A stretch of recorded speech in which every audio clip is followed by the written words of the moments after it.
The Romanian deadlift, or RDL, is sometimes one of the harder exercises for beginners in the gym to really get. There's a lot more moving parts. It can be a little bit more nuanced because you have to control your low back, your hips, your knees, and that can kind of be complicated. But to be effective, there's still the same principles in building muscle that we're going to use in explaining it. We're going to control our tempo. We're going to control the opposite muscles that we're going to use. And we're going to always focus our intent through the full range of the motion and never be lazy or passive in any part of it. So the main muscles that we're trying to work, of course, are the hamstrings and the glutes. We don't want to work the low back. We want the tension to remain on the hamstrings and the glutes. So how do we perform this movement? Well, the main position here is to push the hips back. Some cues that help people are like, if you think, if you were carrying some groceries in, you didn't have your hands, right? But you had to slam the car door behind you or push a drawer back in with your hips, right? So again, different cues may work for you, but the idea is we're bending at the hips.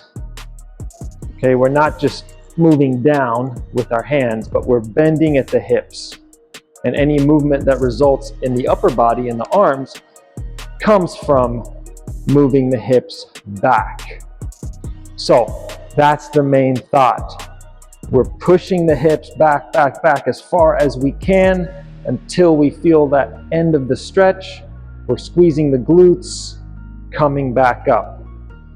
Now, we want to control the opposite muscles that we're using to help us, right? So again, nothing is ever passive. We're not just pushing our hips back and falling down, but we're pushing our hips back.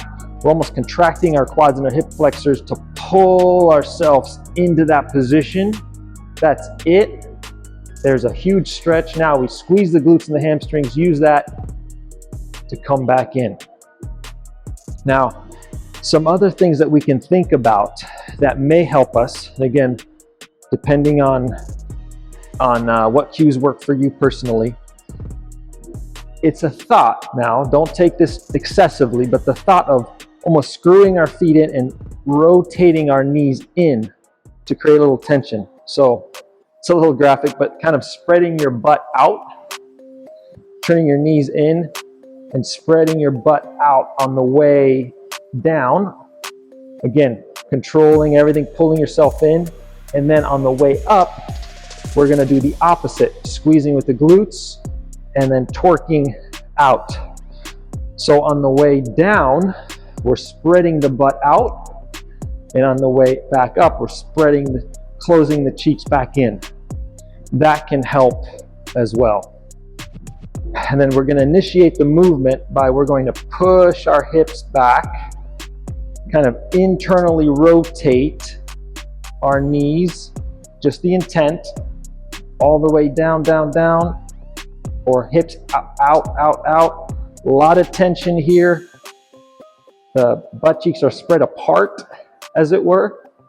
Now on the way back up, squeezing the glutes, bringing that in. Again, we're pushing our hips back. A lot of tension in the hamstrings and the glutes. Quads, hip flexors are pulling ourselves into that position. Now on the way back up, squeezing the glutes and hamstrings, initiating that, moving back up. Now, some things we don't want to do is we don't want to concentrate on lowering our hands down or our low back, right? Because as you can see, at a certain point, see if you can notice it, hips are coming back. That's it for my hips. If I go down more, now that's all low back. That doesn't help the movement. I want tension on the hamstrings and the glutes. So I don't want to use my low back. and I don't want to hurt my low back either. So I'm going to keep that bar close to my center of mass, close to my thighs. So as I go down, the tendency could be to let this out. Well, now you're creating more distance, a greater torque on the low back.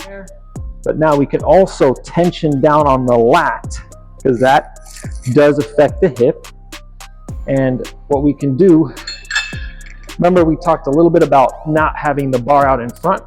So as we bring this back, our hips back, we're also bending the bar.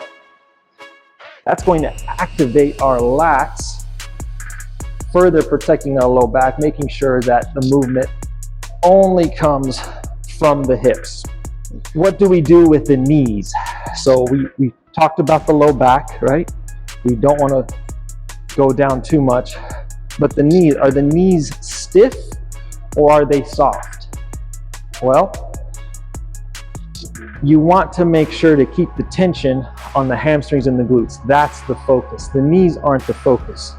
But think about it, if you bend the knees, at some point you're going to be you're doing a squat and it's no longer a Romanian deadlift, and by bending the knees too much, you're taking the tension off of the hamstrings and glutes. But at the same time, if you just lock your knees out, that may not allow you to put your hips back as far as you want. So whatever creates more tension for you on your hamstrings and glutes without affecting your low back, without affecting the movement, that's what you should do for you. So one more time, we're going to push our hips back, a lot of tension, create tension by spreading the cheeks apart, almost internally rotating the knees, then pulling into position with our quads, hip flexors. That's it at the bottom. That's everything from my hips. Now we're going to squeeze the hamstrings and glutes, kind of hump the bar, and then rotate our knees out. That's the intent, at least, cheeks in to create the movement. So if you follow those cues, those thoughts, again, not all of them may be helpful for you personally, but parts of them are going to help you in creating this movement, using it effectively. So hopefully that helps you understand how to do a Romanian deadlift effectively, to use the principles of intention, focus, controlling your way down and back up, never being passive, always being intentful and focused so that you can do this movement correctly.